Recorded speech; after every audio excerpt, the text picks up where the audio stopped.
मैं एम नफीस रशीद, आप देख रहे हैं भारत न्यूज़ 247। खबर आखिर तक देखें और खबर में बने रहें, साथ ही साथ वीडियो को शेयर ज़रूर करें क्योंकि मामला है बहुत ऊपर तक का।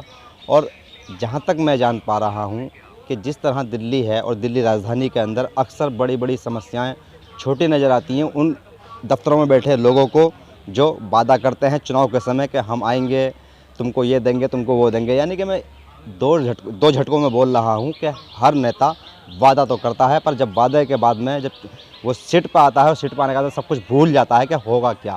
मैं थोड़ी सी बात करना चाहूँगा, मेरे साथ में सुनील हैं। मैं बात करना चाहूँगा। सुनील, मैं थोड़ा जानना चाह रहा हूँ आपसे कि आप दिल्ली होम गार्ड में हैं और कुछ वर्ष पहले दिल्ली होम गार्ड्स को लेकर बड़ा तनातनी दिल्ली में रहती थी, अरविंद केजरीवाल के बीच में और होम गार्ड्स के बीच में। ड्यूटियों को लेकर अक्सर यानी कि कुछ ना कुछ यानी कि ये रहता था कि भाई ड्यूटी लगेगी नहीं लगेगी। आज ड्यूटियाँ लग चुकी हैं, तब कहीं ना कहीं होम गार्ड्स की ये शिकायत आती रहती है कि उनको भत्ता समय पर नहीं मिलता है या भत्ता उनको सीधा अकाउंट में नहीं आता। क्या ये, मैं थोड़ा इसको क्लियर करना चाहता हूँ। मैं सबसे पहले अपने डीजी साहब जी और कमांडेंट साहब जी और माननीय सीएम केजरीवाल साहब जी, माननीय एलजी साहब जी को दिल से धन्यवाद करता हूं कि दिल्ली होमगार्ड जवानों की रेगुलर ड्यूटी चल रही है दिल्ली में और इन्होंने सदा हमारा भला किया है।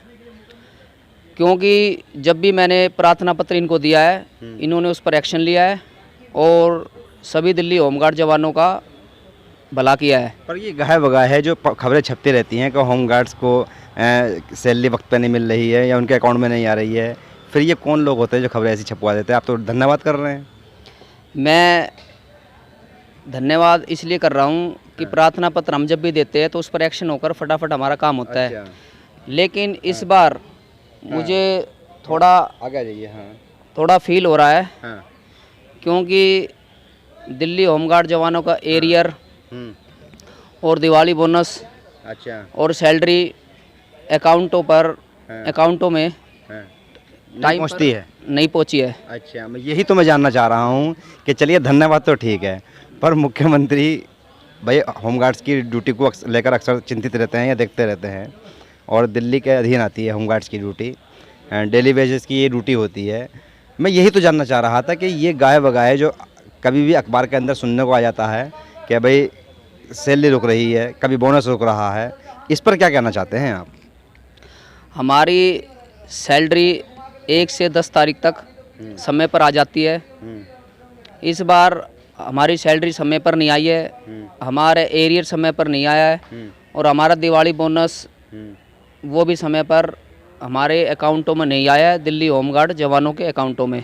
अच्छा, मेरी सभी सीनियर ऑफिसर से रिक्वेस्ट है कि इनकी समय पर क्या नाम है सैलरी दी जाए, एरियर दिया जाए और दिवाली बोनस दिया जाए। ठीक।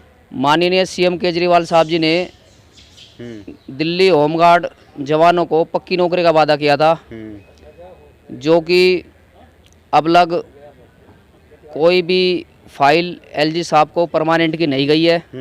माननीय सीएम केजरीवाल साहब जी ने दिल्ली होमगार्ड जवानों की फाइल को एलजी साहब को भेजना चाहिए।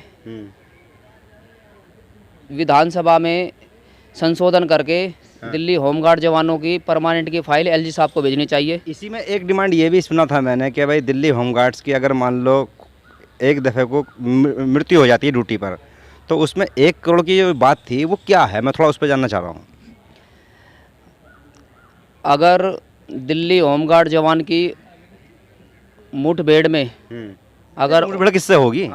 मुठभेड़ में अगर किसी बदमाश से मुठभेड़ में ऑन ड्यूटी दिल्ली होमगार्ड का जवान है और मुठभेड़ में उसकी मृत्यु हो जाती है, तो मेरी माननीय सीएम केजरीवाल साहब से रिक्वेस्ट है कि जैसे और जवानों को मरने पर 1 करोड़ रुपए दिल्ली में दिया जाता है, दिल्ली होमगार्ड जवानों को भी 1 करोड़ रुपए ऑन ड्यूटी पर दिया जाए और उनकी फैमिली के एक सदस्य को सरकारी नौकरी दी जाए और उनके बच्चों की शिक्षा फ्री कर देनी चाहिए दिल्ली होमगार्ड के जवानों के अगर मुठभेड़ में ऑन ड्यूटी मरता है तो। यानी कि आप ये कहना चाह रहे हैं जैसे सुविधा दिल्ली पुलिस के जवानों को मिलती हैं वो ही होमगार्ड्स को भी मिलनी चाहिए। मेरा सुनील एक सवाल और आपसे आखिरी ये है कि ये तो फ्री ऑफ कॉस्ट ड्यूटी कराई जाती है, समाज सेवा कहलाई जाती है होमगार्ड्स, फिर इतनी ज़रूरत कैसे इकट्ठी हो जाती है होमगार्ड्स की जब ड्यूटी ज्वाइनिंग हो जाती है? तो ये संविधान में कानून सभी के लिए बराबर बनाया था। मौलिक अधिकार की बात कर रहे हैं आप? हाँ जी, कानून जो है सभी के लिए बराबर है।